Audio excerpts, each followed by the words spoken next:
Very good. So you made this yourself? Oh yeah, I did. Yes. That's like 25 cedis. So with that, you can start doing something for yourself. Of course, you can. Yes. Do you have plans on Medasi? Eh? What's Medasi? I'm currently in Ghana, and that's one of the advantages of being a crocheter. You can actually work from anywhere. So what do you say about Ghana jollof versus Nigerian jollof? Nigerian jollof is better.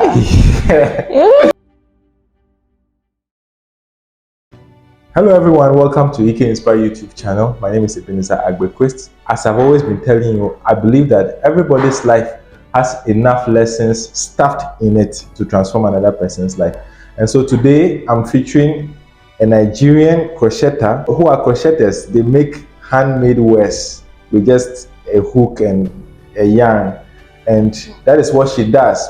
She graduated from school, mastered this craft, and this has been her source of livelihood for about 3 years or so. We'll get into her life, learn how everybody can do this, and I mean, it's a way of even obtaining freedom because you can do it from your home anywhere around the world. And there are other interesting lessons that everybody might pick along the way. So let's talk to her now, shall we? Yes, please. Okay, so Theresa Andor. Yes, please. Welcome to Eqay Inspire YouTube channel. Thank you very much. Yeah, thank you for having me on your channel. Yes, thank you. You are welcome. It's a great privilege. Okay, you are most welcome. You are the first Nigerian we are featuring on this channel, actually. So I'd like to know how you started this crochet thing. Just tell me a bit about the black background and how you got here. Okay, so initially I started crocheting when I was in JSS. Wow. Junior secondary school, yes. Okay. JSS 1. So I guess you also learned it as part of the school work. Well, as at then, it wasn't introduced to us yet. Okay. Because we later did it when we were in JSS 3. But in JSS 1, they hadn't introduced us to the craft yet. Okay. So it was a friend of mine. She was actually my seat partner. Her name is Rere Aremu. She was the one I picked the craft from. Wow. So she would always come to class with, you know, yarn and hooks, and you see her making things with it, making bags, caps, and I was so intrigued. Wow. I just wanted to learn this craft. I was so interested in it, and that was how I picked interest. I asked her to teach me, and then wow, she ended up teaching me how to the basics. Yes, we started with the basics. Okay, so I guess that was like how many years ago? Wow. That was around, I think, 2009. Okay, so like 14 years ago. Yeah. Okay, so at what point did it become something you actually began to master?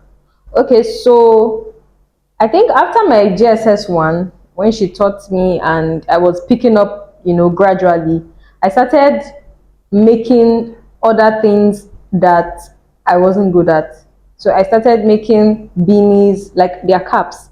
Yeah, I had like a neighbor that had a baby and I wanted to make something, but it didn't turn out well. So I abandoned it for some time. Okay. Yeah, I dropped the craft for some time. And then I think when I entered my JSS 2, I picked it up again. Okay. So yeah, I started making bags with it. And I figured that I was smarter and I knew how to apply some of the things with my head. I just knew that, okay, if I wanted a bag or a cap to be curvier, to be flatter, I had to do increases, you know. I was mature, let me put it that way. Okay. So that was when I started taking it professionally, because as at then I became good to an extent, and I started, so I started, you know, collecting little money to make things for my classmates that time. In school? Yes, in school, or in junior secondary school. Wow. I was, in fact, I was so obsessed. I would collect little money as low as 100 naira, 200 naira. That should be around how many cedis? I wonder. Yeah, I think around 10 cedis or so. Wow. So I would use it to make bags for them, and they would love it, you know. So that was how I started, you know, trying my best to improve the craft. before I entered my JSS 3, Okay. and then we had a project to make for our junior WAEC. So that was when I knew that my project had to stand out. It had to be the best. Yeah, and that was when I applied all the whole learning and everything. So I would say I became professional in the whole crochet thing in JSS 2. Okay. But I was professional in a certain aspect of it, Okay. which was just the bag and the cap aspect. So from what you're telling me, I think you became professional like about 1 year after you started learning. Yeah. And is it that easy to learn? Of course it is. Wow. It is, as long as you are determined to learn and you're serious about it. It is very easy. Wow, interesting. There are some challenges anyways, but if you're determined, it is. Okay. So from there you went into high school. Did you continue doing it? Okay, so after my junior secondary school project, it turned out well. My craft was nice. We were to make a muffler. I made it. It was beautiful. After then, I dropped it again. Wow. Yes, I Why? did.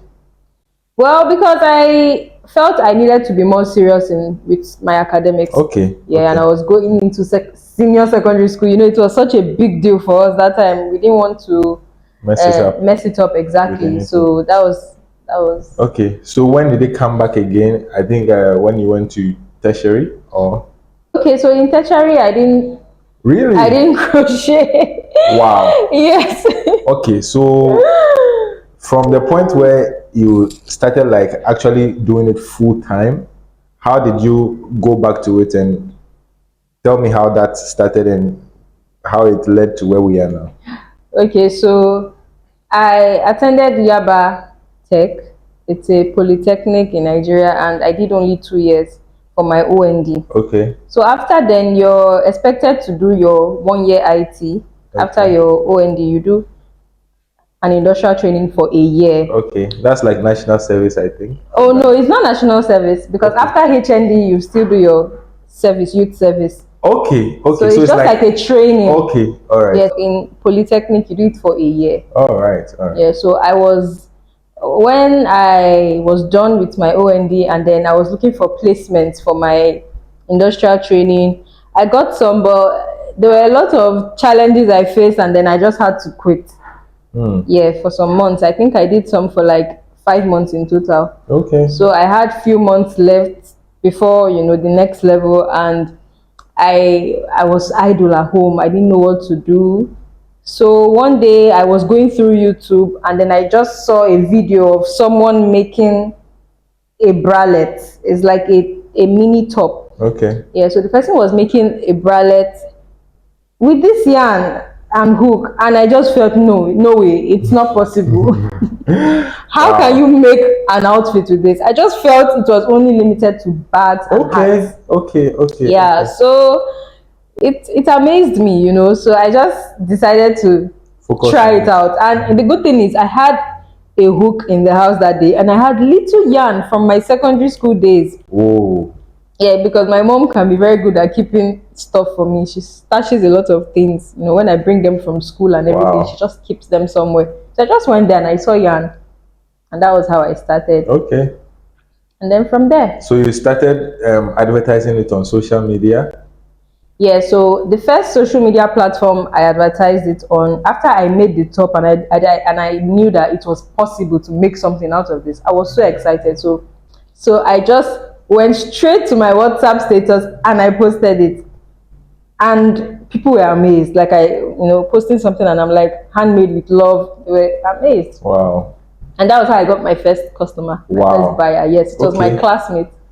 So this source of livelihood just developed out of what you started posting. It's not like maybe you were looking for a job and you probably didn't get some and you decided to focus on crochet. Oh yeah, so I was having problems getting a placement for my IT. Okay. Yeah, I was actually. So I was at home idle, like I wasn't doing anything. Okay. And then I just felt I had to do something. Okay. And that was when I just found the video online and everything. Okay. So I would say I was in search of jobs, because I was sending out applications. I did that. So okay.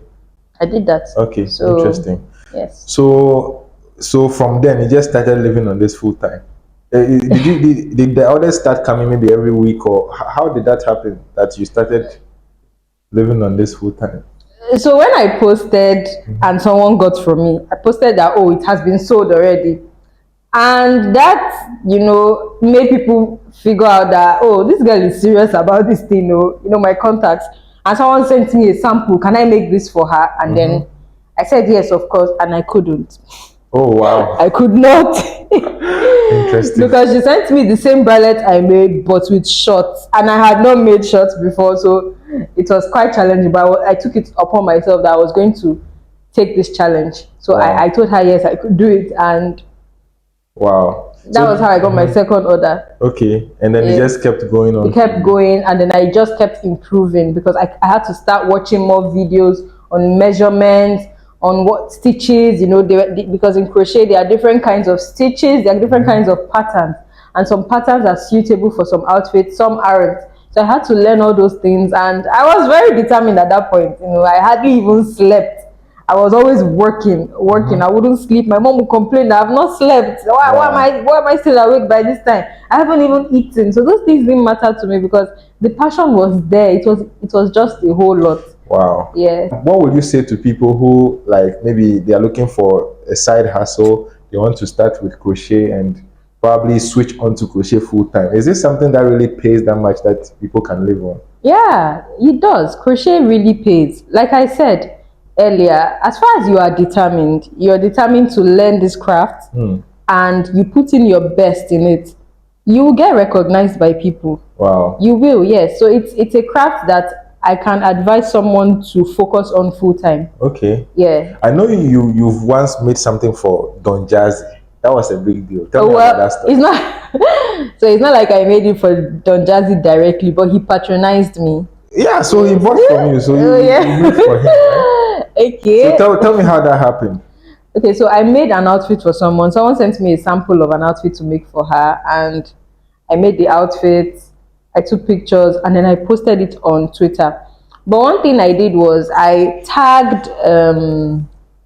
So on Twitter, most times you have to tag some influencers or celebrities to retweet your work. Okay. Normally, it's mostly influencers you tag, and they'll help you retweet. Okay. So is it like, wait, how does that even happen? Do you just tag them and then on their own they retweet, or it's more like it's like a culture that they feel responsible to retweet when people tag them? How did that happen? So there are actually some influencers that retweet your craft. Okay. When you tag them, your products or whatever you sell, your posts. Okay. And there are some that don't. Okay. Okay, so what I do is I just tag their names. Maybe if people want to. Okay, so there is Four-Eyed Edo Boy on Twitter. Okay. I really love that guy. Like he has all from the day one. I messaged him because so most times I send my tweets to these influencers too, and he would always retweet. He always retweet businesses. He's an amazing influencer. Wow, yeah. Interesting. Okay. So they started retweeting your craft. Yes, I started doing that, and then I was like, okay, if I can tag influencers, I can also tag celebrities too. I mean, so I started tagging Don Jazzy, and that was not the first time. Okay. I had tagged him in previous posts. Wow. But that particular one, it got a lot of retweets. It got more than 1,000 retweets. Wow. So in a day, I immediately posted it. I remember the first comment, and the person said, "This is going to go viral." Wow. Yes, because it was really nice and everything. Wow. So that was the whole retweeting thing skyrocketed. People started retweeting. Before I knew it, Don Jazzy quoted my tweet. What? Oh no. I can never forget that day. Wow. Yeah, he quoted my tweet. That's a big deal. No, it is. He was like very nice, but if you had a V Bank account, I would have sent you something. And as at then I had, but I didn't used to put it on my bio. Okay. And he was always encouraging businesses to put it on their bio, so their customers can easily purchase with the V Bank and everything.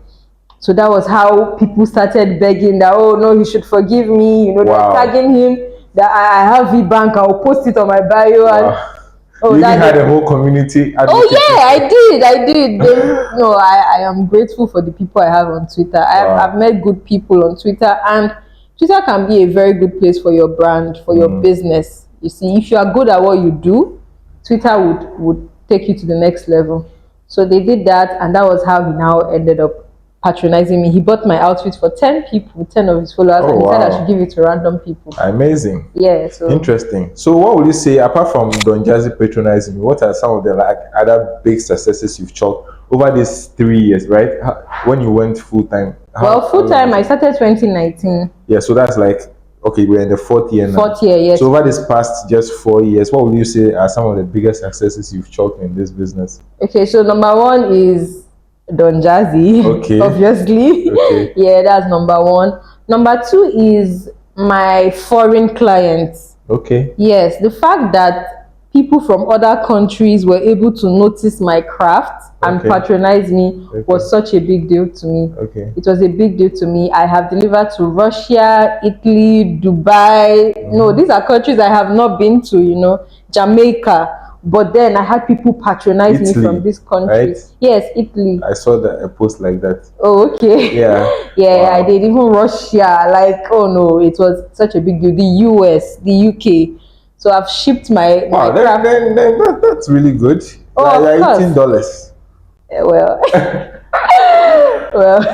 Wow. And I know you also have a lot of following on social media. People consider you to be an influencer too. So how does that feel like? Well, I would say it's a nice feeling. At least the fact that I can impact other upcoming crocheters and upcoming businesses is something I'm quite proud of. Yeah, so I'm happy about that. Have you started teaching other people how to crochet? Also, I've trained some people, mostly offline, and I've had people, you know, intern with me for some time. Wow. Yes, I have done that. So apart from the crochet, do you do any other maybe businesses or side things to support it?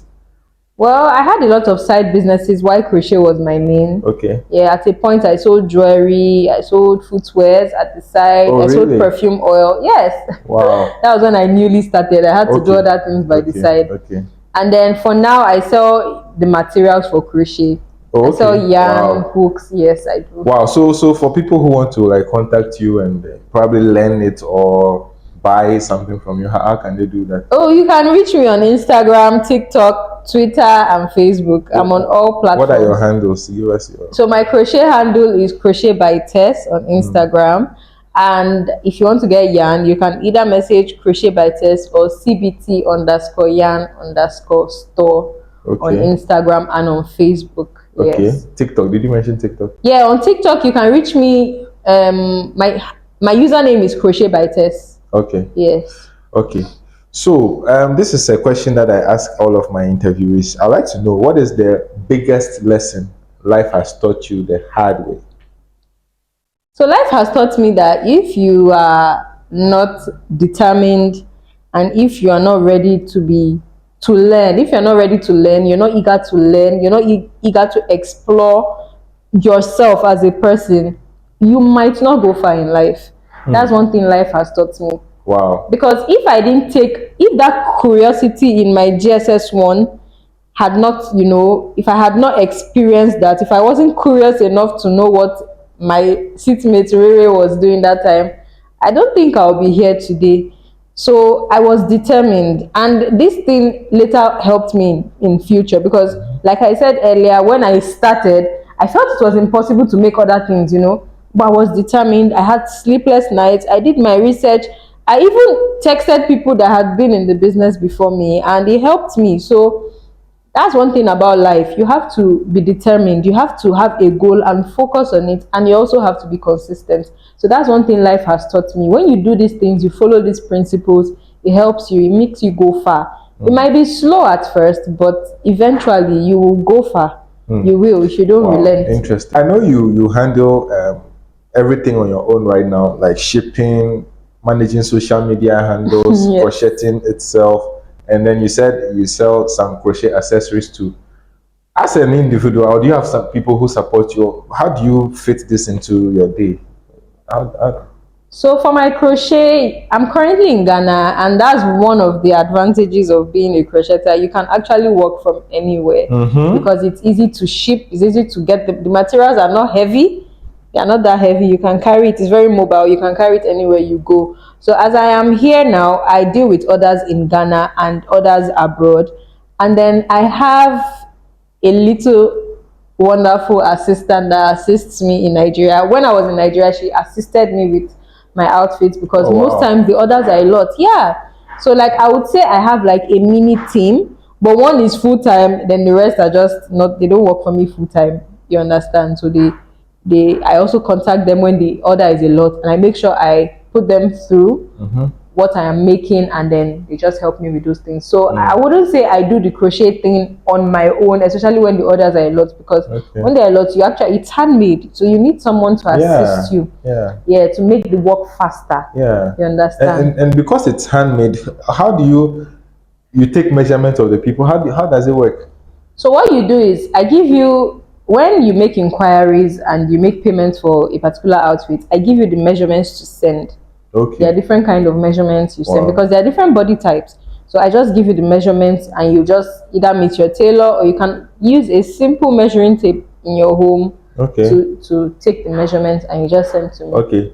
So what happens when you ship to like maybe Russia, for instance, and then maybe for some reason it doesn't fit so well? Does that happen, and how do you deal with that? Well, I've never had that problem before. Wow. Yes, I haven't. That's amazing. I haven't. So when I that is why it is very important to send the right measurements, because it is not going to be on us if you don't send the right measurement and then there is a problem.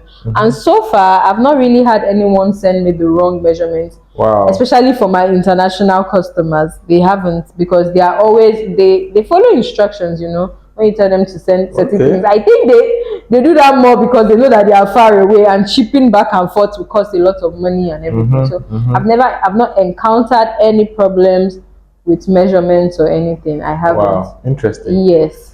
Wow, very good. So you made this yourself? Oh yeah, I did. How long does it take to make something like this? Oh, something like this, 2 days. 2 days? Oh yeah, 2 days if you're being lazy. Really? Yeah, you can actually make this in a day, depending on how your schedule is. Yes, 2 days, 3 days, and it depends on how fast you are. Wow. Yes. Okay. So for me, 2-3 days. I know you've also come to Ghana now. You've been in Ghana for how long now? So I've been in Ghana for like, I think 7 months now. Okay. Yeah. So what do you say about Ghana jollof versus Nigerian jollof? Nigerian jollof is better.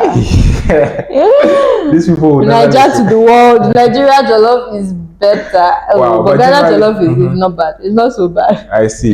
Generally, how has Ghana received you? How is the experience here compared to when you're in Nigeria? What can you say to maybe other people in Nigeria who are thinking of doing something in Ghana? What will you say? What will you say? Well, I think every country has its ups and downs. Okay. Yeah, but Ghana so far has been very welcoming to me. It has been welcoming. I've not really encountered any problems or anything. And I'm not saying that there are not few challenges. There are some, but so far Ghana is okay. Ghana has been good to me. Yes. Do you have plans on Medasi? Medasi. Do you have plans on maybe going back to Nigeria, or what does the future look like? What are you thinking?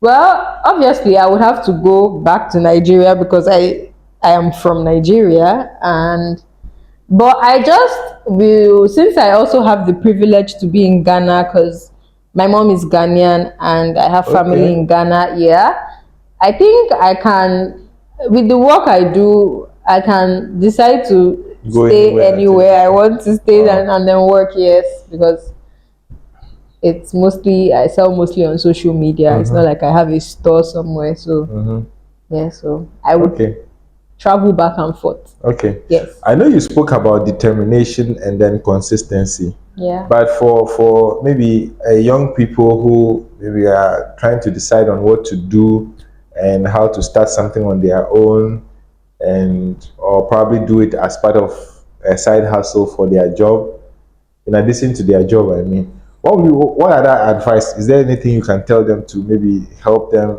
get established? Okay, so before you go into the whole crochet business, I think the first thing you should do is make sure that you are good in that skill. Yes, and if you've had prior knowledge of the craft, maybe when you're in secondary school or something, that is a bonus for you. All you have to do is to just get your yarn and a hook, and try some watch some interviews on YouTube, and put them into practice. You can make these things for yourself, your brother, your sister, your friend. That's actually one thing that is amazing to me, because all you need is just a hook. I don't know how much does it cost.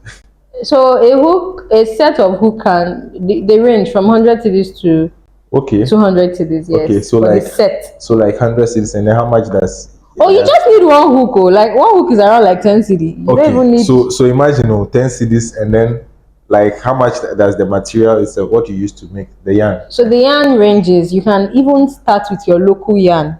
I think one ball of your local yarn is around, I think 2 cd or 3 cd. I'm Wow. not sure. No, I am not sure. And Okay. then you can now later graduate to your milk cotton yarn, which is what I sell. So a ball of that is 15 cedis. Okay, 15 Yes. cedis. So let's say that's 25 cedis, a ball of milk cotton yarn, and then a ball of a hook. Yes. That's like 25 cedis. So with that, you can start doing something for Of yourself. course, you can.